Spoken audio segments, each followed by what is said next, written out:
All right, we're going to do an unboxing. And yeah, it's time. It's reflection time, boys and girls. Well, no, you're not going to see my reflection. I'm really angry right now. Like, I was a teenager once and I used to like really loud blasting music, but this is insane. Let's pan over to what my neighbors around the corner are doing right now, which is causing me inflammatory violence to escalate inside my body and whoosh through all my veins up into my brain and creating a situation where I don't know how to control my temper.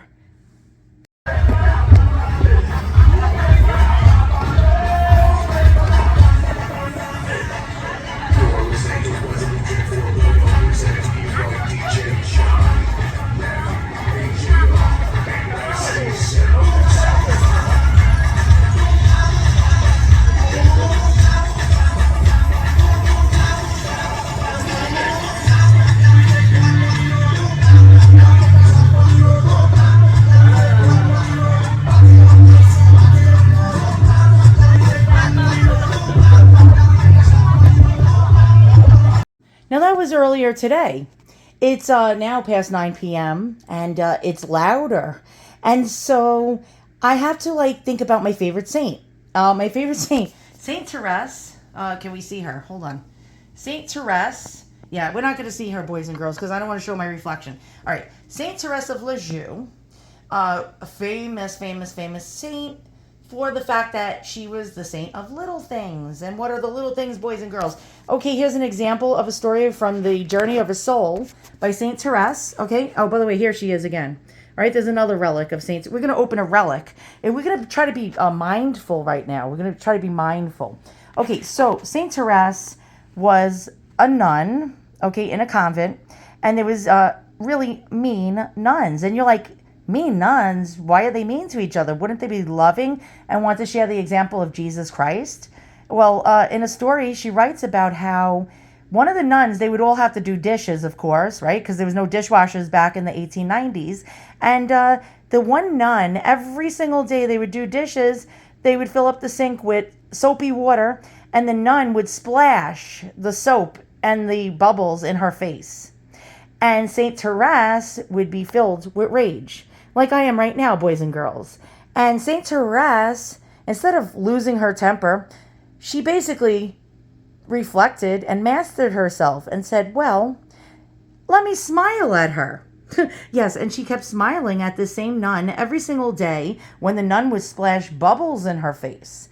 And she didn't punch her in the face. She didn't smack her. She didn't hit her. She didn't, take a bucket full of soapy water and pour it over her head. She actually became nicer. And it makes me wonder, what would Saint Therese do in this situation? She'd do an unboxing.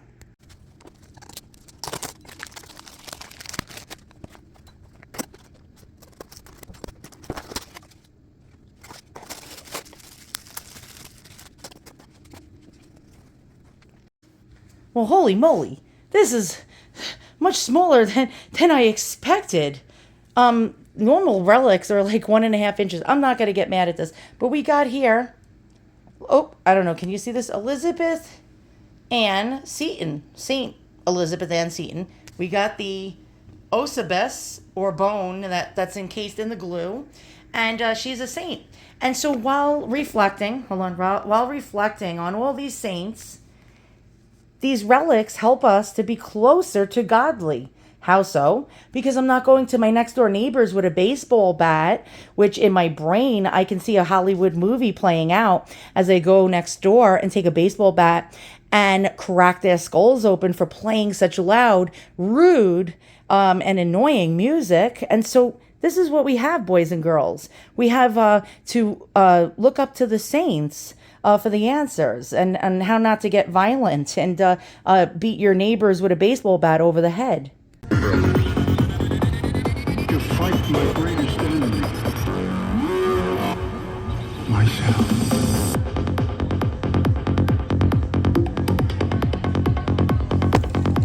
All right, let's do this together. God grant me the serenity to accept the things I cannot change, the courage to change the things I can, and the wisdom to know the difference and not wanting to break my neighbor's craniums open with a baseball bat, and to liking one day, living one day at a time, and enjoying each moment at a time, and accepting hardship as a pathway to peace. Ah.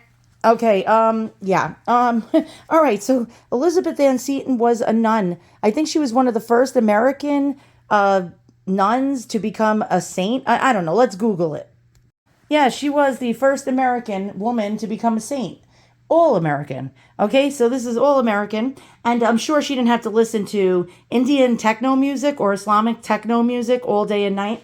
And she was like very at peace. And she was an educator. She was a educator. She's actually made so many different parochial schools across the USA, opened up loads of facilities. Education is the patron. Well, this is the patron saint of education.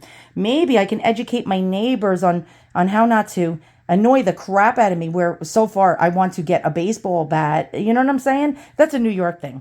Every New Yorker has a baseball bat by the side of their front door. Why? Don't ask why. How's about that? All right, so we opened up our eBay relic of the day. Saint Elizabeth Ann Seton. She was a nun, all-American. She started out as Episcopalian. I was going to say Epigopalian. And she converted to Catholicism. The neighbor's music is like actually vibrating through the floor right now. I can't think, boys and girls. And so Mother Seton is often called the canonized saint of America and education and, I don't know, being smart, making a bunch of schools and doing some really good things, better things than I'm willing to do on this earth. And so today, what is the lesson of today? Breathe in, breathe out, breathe in, breathe out, and follow the example of Saint Therese of Lisieux, the little flower, who had soap suds splashed into her face and she didn't beat the nun up and slap her in the face. And have a nice day. See you guys all soon.